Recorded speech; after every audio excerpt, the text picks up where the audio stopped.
December 7, 1941. The harbor is quiet. It's 7:48 in the morning. The watch rotations are changing. Coffee is being poured in wardrooms across Battleship Row, and the 7 capital ships moored along the southeastern shore of Ford Island sit motionless in the still water, their hulls reflecting the early light. 183 Japanese aircraft already inside Oahu's airspace. They completed their 230-mile transit from the carrier strike group in disciplined radio silence, flying low enough to avoid the island's radar stations at Opana Point. The first wave carries 40 Nakajima B-5N torpedo bombers, 49 HED-3A dive bombers, 50 Mitsubishi A-6M0 fighters, and 49 Nakajima B-5N high-level bombers. The first torpedo enters the water at 7:55 a.m. By 9:55 a.m., 2,403 Americans were dead, 18 ships were sunk or damaged, and 347 aircraft had been wrecked or incapacitated. The Pacific Fleet ceases to function as an offensive force. But let's change one thing. Anchored where the battleships once sat motionless, a vessel exists that Japanese strike planners have no intelligence category for, no doctrine to counter, and no operational precedent to draw from. Something that would not be laid down anywhere on Earth until 1968. What if, instead of USS Arizona or USS Oklahoma, Battleship Row held a Nimitz-class nuclear supercarrier, a vessel displacing over 100,000 tons fully loaded, carrying a crew and air wing exceeding 5,000 personnel, and screening itself with a layered defensive suite that didn't exist in any form for another 3 decades. Not battleship armor. Not anti-aircraft guns aimed and fired by hand.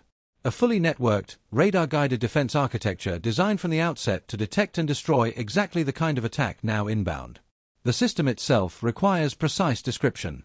A Nimitz-class carrier sensor suite begins with the AN-SPS-48E, a 3-dimensional electronically scanned air search radar capable of tracking multiple aerial contacts simultaneously at long range, backed by the AN-SPS-49 2-dimensional long-range search radar for wide area coverage.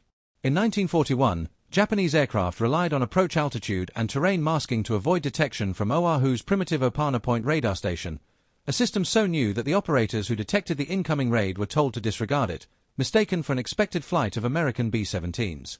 A Nimitz-class carrier's radar picture would have rendered that error impossible, resolving 183 individual aircraft as distinct, trackable contacts more than 80 miles out, well before they ever crossed into torpedo range. Detection is only the first half of the equation. Once those contacts are confirmed hostile, the carrier's defensive weapons suite activates. 2 to 3 Mark 29 guided missile launching systems, each loaded with 8 RM-162 evolved Sea Sparrow missiles, engage aircraft at medium range using semi-active radar guidance. Closing on a 1941-era torpedo bomber flying at roughly 140 miles per hour would present a target. These systems were engineered to track and intercept without difficulty. For anything that slips through that outer layer, 3 to 4 Phalanx close-in weapon systems take over, each firing 20mm rounds at a rate of 3,000 rounds per minute, forming a wall of radar-guided gunfire in the final seconds before impact. Layered behind that, Mark 49 launchers deploy RM-116 rolling airframe missiles, 21 per launcher, purpose-built to destroy exactly the kind of low, slow, sea-skimming attack profile a torpedo run represents. Consider the sequence as it would actually unfold. The first Japanese formations cross the outer detection ring at roughly 7:35 a.m., 20 minutes before historical torpedoes ever entered the water. Sea Sparrow batteries begin engaging the lead torpedo bomber squadrons at range, well outside the harbor's mouth. Zero fighters escorting the strike, capable of barely 330 miles per hour and armed with nothing that could meaningfully damage a modern warship's hardened superstructure, find themselves engaging radar-directed defenses they have no doctrine to counter. There is no maneuver in 1941 aerial combat training designed to defeat a missile that closes at multiple times the speed of any aircraft in the sky that day. The carrier's own air wing changes the equation entirely.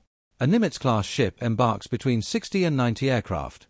Even accounting for a peacetime Sunday morning readiness posture, a fraction of that air wing scrambling in response to the same early warning would introduce fighter aircraft generations beyond anything in the Imperial Japanese Navy's inventory into the airspace over Oahu, aircraft with radar-guided air-to-air missiles, look-down shoot-down capability, and closing speeds the A-6M0 was never designed to survive. None of this erases the deeper strategic reality Japanese planners were counting on. The attack's true objective wasn't simply damaging ships, it was crippling America's capacity to project power across the Pacific before the fleet could mobilize. A single modern carrier, anachronistic present on Battleship Row, defeats the tactical raid decisively. It does not, on its own, rewrite the industrial and strategic imbalance that would define the following 4 years of war. What does change is the opening morning. The 7 battleships that historically absorbed this attack remain untouched, the 2,403 lives lost are not lost, and the Pacific Fleet enters the war not crippled, but intact. This is the paradox at the center of the question. The technology that would have made December 7th unwinnable for Japan wouldn't exist for another 27 years. And that gap is precisely why real history unfolded the way it did, not because American sailors lacked courage or vigilance, but because the tools required to see, track, and destroy an attack of this kind simply hadn't been invented yet. If you enjoyed this deep dive into military technology and alternate history, hit subscribe for more scenarios like this one. Drop a comment with the next what if you want us to explore, and we'll see you in the next video.